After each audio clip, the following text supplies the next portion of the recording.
So, according to Hans report, Hans India report in 2019, the suicide cases of students because of peer social and pressure due to tests and all of that has increased over the past decade.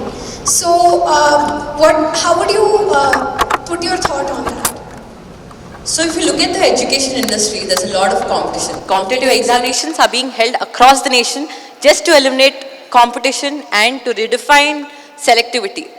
So if you take IIT, if you take mains, if you take NEET and whatnot, the best of the best institutions have a procedure to enroll the. So at this point of process, the parent, it's not only from the pressure is not only from the institution child. The pressure is both from the student. For example, if one of my friend gets IIT 10th rank and he goes to IIT Bombay, I have this determination that if he gets it, why can't I do it? Even I have that capability and motivation, even I'll try. So during the series of the examinations conducted in the college, the student does not get that categorized suitable rank. He has a lot of stress. He goes through a stress. In this stress process, their parents, in one way, blame him. Why are you not able to get a secured rank? Why are you not able to join the best institutions? And in this process, the student goes into depression. And that's when the student has this thought of suicide or any other. But I think the suicide cases are in every institution. It's not only the case of people preparing for IIT or NEET. Everywhere there is competition, there is a case. But it's more highlighted because of the competency of the students preparing for IIT or NEET. So when you just spoke about how the tests and the pressure can really have a big impact on the student. So I would like to pose this question to Mr. Skand Bali. When a student fails, the teachers call the student and their parents for a PTM. So doesn't that put even more pressure on the student, or how do you think it would genuinely help a student to conduct a PTM with their parents? Well, in our school, the PTM is conducted for everyone, irrespective of your rank and irrespective of the marks you get. I have started one more concept now, which we're going to implement now, which is called the PCTM, which is called the Parent-Child Teacher Meeting, wherein the child will be an equal participant in that meeting. And it will not be a PTM like people standing outside the door and then waiting for their turn to come in and chat for 5-10 minutes. It will be exclusively time, 15 minutes to half an hour given to that particular parent, that particular child. And it will be a three-way discussion. So that's what we are planning to incorporate. And they play a big role. I think it's not about failing or passing. It's not about scoring less or scoring more. I think it's the mindset. In this discussion also, we are ourselves stating that if a student fails, now what do we mean by a student fails? We have this young boy sitting here who himself said that if a student does not score well in a particular field, does not necessarily mean that he or she cannot excel in something else, right? So we have to change that mindset first, that nothing in the world is failure or something like this. It's just an opportunity for you to see what are you good at and what is it where you can channelize your energy. And coming on your previous question, which was on suicides, I think it's very, very important that all the educational institutions work on the mental health of children and adults. They give them creativity, critical thinking, compassion, so that they face those challenges with maturity. Because the challenges are a part of life. The challenges will be thrown at you at every stage. So you have to, and I'm sorry to say, but this coming generation has more challenges than what my generation had. And my generation had more challenges which my parents' generation had, which means the life is becoming tougher and tougher. Then it becomes even more pertinent for us as educators to make sure that our children get the right kind of tools to use to their advantage and make most in life. Thank you. Thank you for your insight. My next question is going to be to Mr. Krittik. So there are two parts to this question. Do you think the schools are providing enough holistic development to the students? And as a student, I want to ask you, what do you think is one part of the curriculum which is absolutely necessary but hasn't been added yet? Good point. I would say that yes, there may be some subjects that need to be added to a school's curriculum. As we have here, the entrepreneurial mindset. It's not very present in most schools. Most schools just teach you most of the theory, but they also need to teach you the practical. Sometimes you need to be caught up on current situations. Maybe someone should learn economics from a young age. And as for your first question, I would like to ask a clarification. When you mean holistic, do you mean religious or do you mean just general morals? So by holistic development, in regard to this question, I mean in terms of curriculars, co-curricular activities, or in terms of sports, in terms of entrepreneurship for that matter, or drama or theatrical parts of the curriculum. They are there, but are they there enough is my question to you. Well, while some extracurriculars like say art, sports, chess, they may be fine, I would say entrepreneurship should be included in most extracurriculars. As in not starting a company, not becoming a CEO, but having that kind of mindset, becoming how an entrepreneur thinks. And sports, you have to have social skills. You have to be perseverant. In chess, you need to know strategy.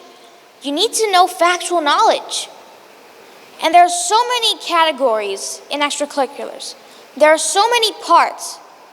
I think that if we had multiple extracurriculars, each one contributes to one part of an entrepreneurial mindset.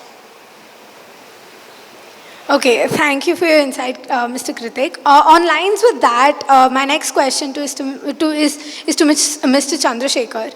The National Education Policy was approved by the Union Cabinet mid last year. So it does not pose an obligation on language or in terms of the subject you choose. So how do you think that is going to help the future generation of students? Well, I think, see, if you look at the premise on which the National Education Policy 2020 is offered for revamping, if I may use the word, called education, is the premise being flexibility, inclusivity. These are the premise on which National Education Policy is brought in. Now let me explain. Jayesh Ranjan Garu in the earlier panel discussion mentioned one important aspect of growth and development for our country, which is inclusivity. Now we may sit here, we are all very privileged to be here, to have this conversation, to have this kind of an environment and an ecosystem, but there are students in the far-flung areas of the country where they don't have access, even if they have the will, to learn and to enjoy and to enrich themselves. So the National Education Policy is come in that perspective of providing that kind of flexibility, that kind of inclusivity, where you brought in the aspect of language. So English is the business language of the world, no doubt about it. But that does not mean learning can happen only in English. It don't, I mean, if Krittik is sitting here and talking in such a fantastic way, I mean, I was listening to him just next to him right away, and I was wondering, at his age, where was I? What was I doing? I was not able to communicate the way he is communicating at this age in English. And I am assuming with the same panache and with the same fluency, he will be talking maybe even in Telugu. Now today's generation is so fast. They are able to understand concepts in different languages. So NEP is only giving you a framework and saying, don't restrict yourself to English. If it is Oriya, if it is Telugu, if it is Kannada, if it is any other language, be it. Because the learner and the person who is giving information or sharing that is important. That's the first aspect. Now second aspect about, you spoke about, is it providing that environment where children can learn at their own pace or they are able to be flexible? Yes, Because if you look at NEP, if you study in detail, they say that, or they speak about no bag days. Children need not carry the bags, and at least 6 days in a calendar year should be earmarked for no bags in any school, whether it is a government school, it's a private school, it's an upmarket international school, or whatever. That's one. Second, they talk about master instructors. What is that? You don't need to have a B.Ed, you don't need to have an M.Ed, you don't need to have a post-graduation. You just can be a specialist in anything, maybe basket weaving, maybe toy making, maybe dance, Zumba, and we can appoint you as a master instructor in a school wherein children can start learning from you. And not only that, they can even shadow you by being with you at your workplace. Suppose you run a Zumba institute, you run a cooking class, children can go there and you can't say, okay, you did not attend the school, you give you the attendance. So these are the flexible things which are being brought in through NEP, and I think as educators, as parents and as society, we all should look at it from that perspective and not just a 66-page document which says don't do this and which says do this. No, that's not the perspective. Thank you. Thank you. Mr. Skand, would you like to add on that point of what Mr. Chandrashekar said? No, I think he summarized it pretty well. I completely agree with him that National Education Policy is a very well crafted document. Not that it was not earlier. Earlier education policies were equally good and equally pertinent and important. Unfortunately, the educators never read those policies and they were not implemented on the ground. I hope now the education policy will get implemented. Two major changes which have come in this education policy which were missing earlier. Early year education was not included in the earlier policies which is included now. So earlier education, nursery, pre-primary is a formal education now. And second is the stress on the language in which you learn. As Mr. Chandrashekar said, I completely agree with him. Japan, France, Germans, Russians, Chinese, Latin Americans, English, Americans, they all study in the language they are born with. Unfortunately, in South Asia, we learn in the language which is third language to us. We are not born with that language. So you can imagine how much we have to struggle, or the child has to struggle, to come at par with learning, right? Japan has given the maximum number of Nobel laureates to the world, so the language has not been a hindrance in their growth. Today in the newspaper, I read about 3 gentlemen studying in a government school in Tamil Nadu, studying in a Tamil medium school, and they are heading 3 top companies in the country now as CFO, CEO, and CEO. So these are some of the revolutionary changes which I think India needs to look at. I think we need to go back to our drawing board and bring the great practices which Indian education system had before British came in. And I think those need to be brought back. I'm not against English, I'm not against any particular language. All I'm saying is your mother tongue helps in learning better. I actually completely agree with that point. In line with that, my next question is going to be to Ms. Sharani. So, according to a survey by the National Center of Education, around 25.5% of the teachers strongly believe that most of their students are not capable of grasping the material that they teach. So, how do you think such stress on syllabus is helping the child's career, or is it for the development? Is the syllabus objectified on the development of the student? Answering to your question, stress has definitely been a major factor when it comes to a student performing in a competitive examinations. As I said, failure is considered, if a student fails in an examination, he is considered as a failure. But to be precise, it depends on the board, I feel. If for example, I'll give you an example. If it's a state board, the teacher is confined to make sure to restrict himself or herself to the content in the book, so that the student excels in the examination set by Telangana board or AP board or no matter what. But if you consider IB or CBSE or ICSE, the student is little bit not confined to the syllabus in the textbook, because he or she has to apply that knowledge in the examination. So I feel it totally depends on the board, and unfortunately assignments, competition and examinations are the only way to judge a student's capability or performance. The only way to make it little bit stress-free is by giving stress-free assignments, and I feel the new educational policy will definitely do that. Thank you. Thank you. My next question is to Mr. Krittik. So, as a student, how do you think the teachers what would be their perspective to the newer curriculum implementation? Well, since I have the mind of a student and I have the perspective of a student, I can't talk about the perspective of a teacher. To them, I'm not sure how they would feel about this if they were passionate teachers. Teachers who cared about their students, people who cared about children getting a good education, they may actually like this new education system.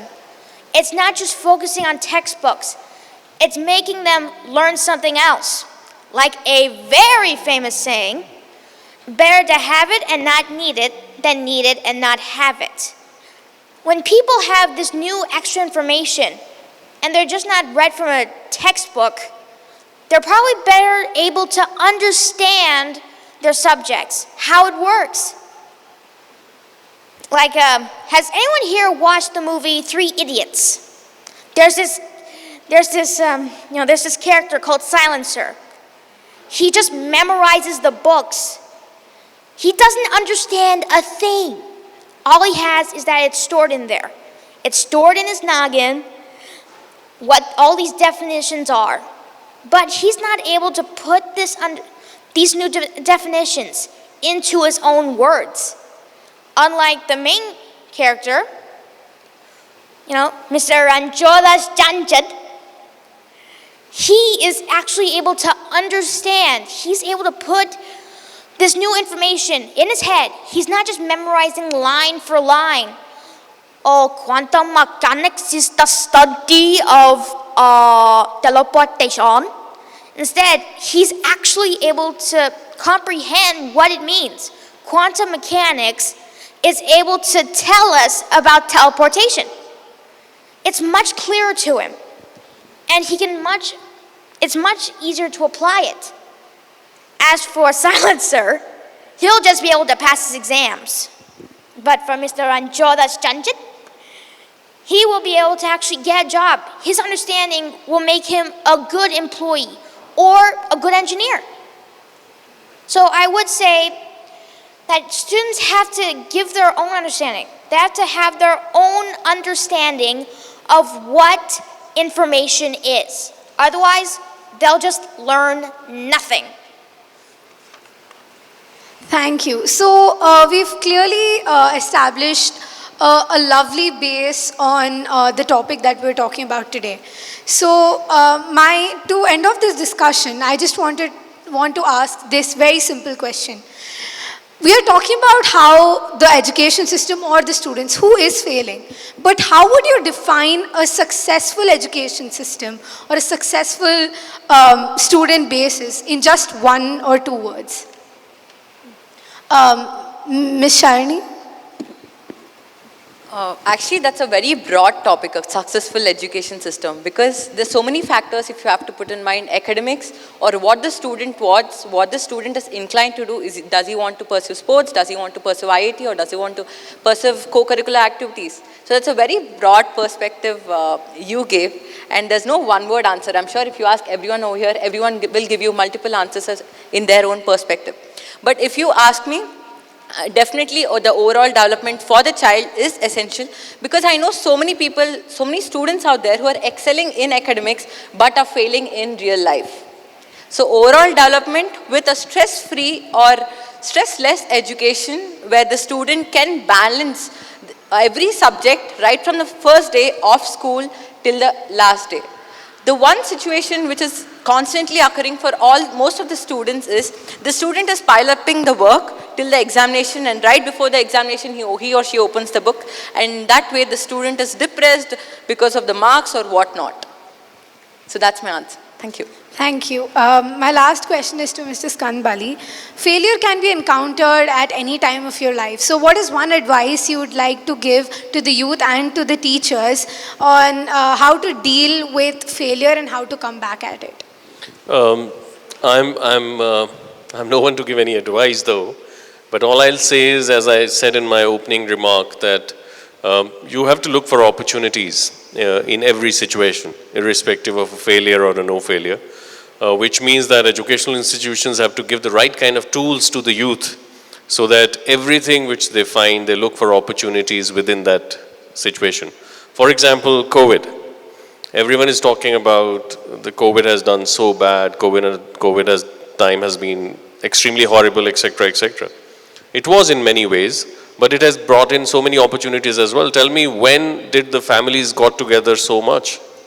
Tell me, last time before COVID, when the father, mother, son, daughter, grandparents sat together and spent such quality time? When was it last time when the son was helping mom cooking in the kitchen, or the husband was cooking for the family, or the son, or was cleaning the house? It didn't happen. When was it when we thought that a school in small town of a country like India would be doing virtual exchange with a school in the United States or Japan? Everyone in the world came on to the same platform. So I think my advice to the youth is, there is opportunity in any adverse situation. There is nothing in the world which cannot be solved. And there's nothing which is, life is so beautiful. So look for opportunities to make big in life. And my suggestion or advice to my colleagues in the educational fraternity is, please give the right kind of tools to these youngsters so that they can make most of their life. Thank you. Thank you, Mr. Bali. This has clearly been an extremely insightful session, and I have personally learned a lot from all of you. So I'd like to thank all of you, and now the Shava. Thank you. I would thank each one of you for your expertise and experience on this table. I would now like to call upon Mr. Shashank to come and felicitate the guests.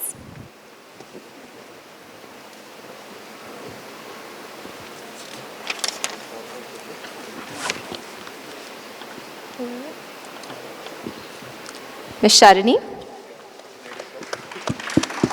Congratulations. Mr. Skand Bali. Thank you so much.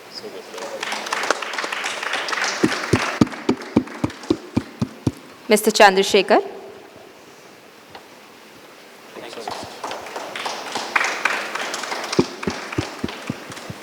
Our young entrepreneur, Mr. Krittik.